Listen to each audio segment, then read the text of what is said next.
السلام عليكم، كل سنة وحضراتكم طيبين، رمضان كريم وعيد سعيد عليكم وتقبل الله طاعاتكم. الحقيقة يعني أنا عايز أتكلم في موضوع كل ما نيجي نتكلم فيه على الصفحة أو على الجروب أو نعمل فيديو أو بوست عليه بنلاقي الريتش قليل جدا. وأنا مش عارف ليه، رغم إن الموضوع ده مهم جدا وأنا مصر إن أنا أتكلم عليه. ليه العلاقة الوطيدة بين الفتاء وبين التدخين. والحقيقة احنا مش بنقول نصايح من منطلق ان خد بالك من نفسك وخد بالك على صحتك. الموضوع مش بالسذاجة دي، لا، هو حقيقة موضوع الفتاء ليه علاقة وطيدة جدا بالتدخين. لان لو بصينا للفتاء هنلاقي ان الفتاء في الاساس هو مرض مادة الكولاجين. يعني الفتاء بينتج عن ضعف في العضلات، سببها ان مادة الكولاجين اللي بتتكون ضعيفة. طبعا التدخين من الحاجات اللي معروف جدا تأثيرها على مادة الكولاجين، وتأثيرها مثبت علميا ومفيش فيه شك ان مادة الكولاجين ومادة الالاستين اللي بيستخدموا في الالتئام بتاع العضلات والالتئام بتاع الجروح ومهمين جدا، بيحصل فيهم ضعف شديد في المدخنين. بيوصل ان 40% من مادة الكولاجين مش بيتكون اصلا عند المدخنين، وبالتالي بيخليهم عرضة للفتاء بعد اي عملية جراحية، وعرضة ان الفتاء يرجع تاني بعد عملية تصليح الفتاء.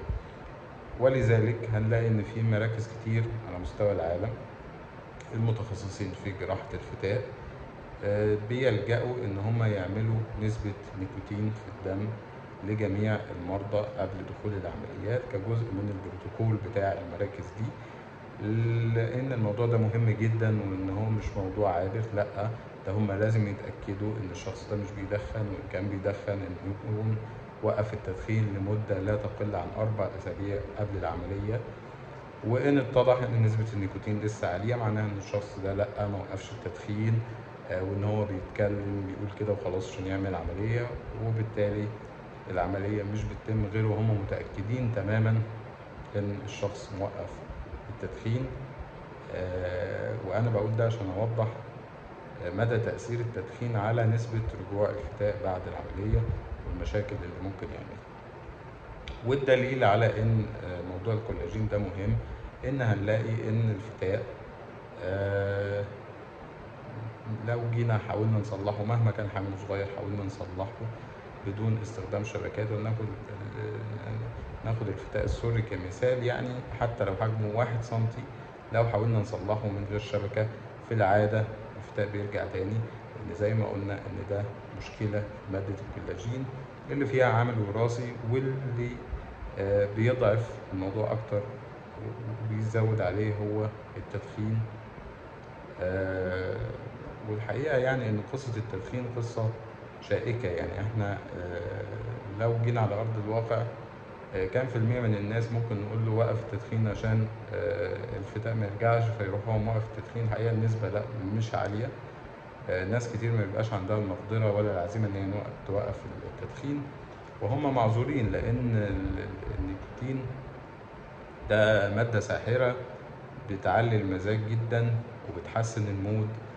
ويعني كون ان المريض يوقفها ده حاجة صعبة جدا عليه، مش بالسهل. ولذلك في خطوات علمية ممكن اتباعها علشان نوقف التدخين.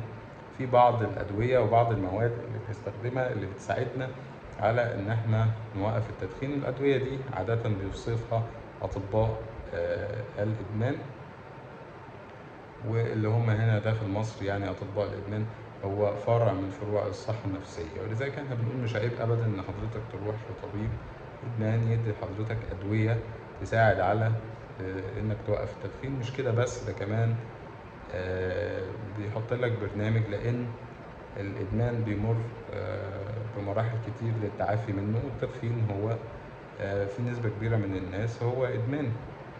فاحنا عشان نعالج الادمان مظبوط بنروح للشخص المسؤول عن علاج الادمان يدينا الادويه المناسبه اللي تخلينا نوقف مفعول النيكوتين على الجسم، وفي نفس الوقت يخلينا نعدي المراحل اللي هي بينتهي من خلالها الادمان بدون ما يحصل انتكاس.